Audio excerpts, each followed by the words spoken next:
Hi Kate, welcome to Starry Sky. I'm Tishamia today. The lessons we are going to teach you angle. Let's get started. Hello, ကျေးဇူးရေဒီနေ့မှာတော့ဒီချက်ကဘောင်းရဲ့အကြောင်းကိုသင်ကြားပေးသွားမှာဖြစ်ပါတယ်။ Name of basis angle are acute angle, obtuse angle, right angle, straight angle, reflect angle, and full rotation. An angle is geometrical shape found by joining two rays at their endpoint. Okay. ကျောင်းနေရဲ့နာမည်တွေကိုအခြေခံအားဖြင့် acute angle ထောင်ချင်း obtuse angle ထောင်ကျဲ right angle ထောင်မှန် straight angle ထောင်ဖြောင့် reflect angle ထောင်ပြန် full rotation တစ်ပတ်လည်ထောင်ဆိုပြီးတော့ရှိရယ် An angle is geometrical shape found by joining two rays at their endpoint. ကျောင်းတွေက geometrical shape ပုံစံတွေဖြစ်တယ်။ဘာကြောင့်ဖြစ်ပေါ်လာလဲဆိုတော့ray မြင်းကြောင်းနှစ်ခုသူတို့ရဲ့အဆုံးမတွေဆက်ပြီးတော့မှဖြစ်ပေါ်လာတယ်။ Acute angle measure between 0 degrees and 90 degrees. တောင်ကျင်းကတောင်ကျင်းတစ်ခုလေးကိုတိုင်းတာမယ်ဆိုရင်0 degree နဲ့90 degree ကြားမှာရှိမယ်။တောင်ကျင်းလေးက0 degree နဲ့90 degree ကြားရှိတဲ့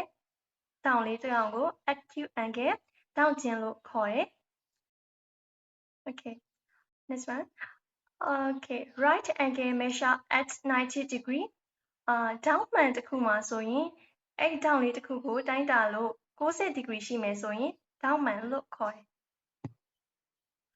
Obtuse angle measure between 90 degree and 180 degree. တောင်တစ်ခုကိုတိုင်းတာလိုက်လို့90 degree နဲ့180 degree ကြားရှိနေမယ်ဆိုရင်90 degree ကနေပြီးတော့180 degree ကြားရှိနေတဲ့တောင်လေးကိုကြတော့ obtuse angle တောင်ကျဲလို့ခေါ်တယ်။ Straight angle measure at 180 degree. တောင်တစ်ခုကိုတိုင်းတာလိုက်လို့သူ့ရဲ့ degree က180 degree ရှိနေမယ်ဆိုရင်တော့ straight angle တောင်ဖြောင့်လို့ခေါ်တယ်။ Reflect angle measure between 180 degree and 360 degree. Yes. တောင်တစ်ခုကိုတိုင်းတာလို့180 degree ကနေ360 degree ကြားရှိနေတဲ့တောင်ကိုကြတော့ခြေတို့က reflect angle တောင်ပြန်လို့ခေါ်တယ်။ Full rotation angle is 360 degree. နောက်တစ်ခုကိုတိုင်းတာလို့360 degree တိရှိနေမယ်ဆိုရင်တော့သူကို full rotation angle တစ်ပတ်လည်တောင်လို့ခေါ်တယ်။ Okay, describe the different angle you see in the following image. Okay. ပုံလေးတွေကိုကြည့်ပြီးတော့ခြေတို့ကဒီတောင်လေးတွေကိုဖတ်မှန်ကြည့်ရအောင်နော်။ Okay, ပထမဆုံးပုံလေးကိုကြည့်လိုက်ရအောင်။ပထမဆုံးပုံမှာဆိုရင်အဆောက်အဦနှစ်ခုစုံနေတဲ့နေရာလေးကိုပြထားမယ်ပေါ့နော်။အဲ့ထိပ်ပိုင်းမှာတောင်လေးဖြစ်ပေါ်နေတယ်။အဲ့တောင်လေးကဘာတောင်လေးဖြစ်ပေါ်မလဲဆိုတော့ခြေတို့ခံမှန်ကြည့်အောင်။ Acute angle တောင်ကျင်းလားဒါမှမဟုတ် obtuse angle တောင်ကျဲလားဒါမှမဟုတ် right angle တောင်မှန်ဒါမှမဟုတ် straight angle တောင်ဖြောင့်လား Okay, တောင်တွေမျိုးရှိတဲ့ထဲကမှဒီပုံလေးကဘယ်လိုလေးဖြစ်ပေါ်နေလဲဆိုတော့ right angle 90 degree ဖြစ်ပေါ်နေမယ်တောင်လေးလို့ထင်ရတော့ထင်တယ်။ကဲကလေးတို့ရောဘယ်လိုထင်လဲခန့်မှန်းကြည့်ခဲ့ပါဦးနော် comment ထဲမှာ Okay, ကဲပထမဆုံးပုံလေးပြီးတော့ဒုတိယပုံလေးကိုကြည့်လိုက်ရအောင်။ဒုတိယပုံလေးမှာတိုင်ကအောက်ကအဝါရောင်တန်းတိုင်နဲ့အပေါ်ဆုံးကတိုင်ပေါ့နော်တန်းနေတယ်။အဲ့အဝါရောင်တန်းနဲ့ဒီဘက်သေးငယ်တဲ့တန်းလေးနဲ့ကြည့်လိုက်မယ်။အဲ့ angle အဲ့နှစ်ခုမှာဆိုရင် obtuse angle တောင်ကျဲဖြစ်နေမလားဒါမှမဟုတ် right angle တောင်မှန်ဖြစ်နေမလား straight angle တောင်ဖြောင့်ဖြစ်မလားကဲခြေပြောရတော့သိချာနားထောင်ကြည့်မယ်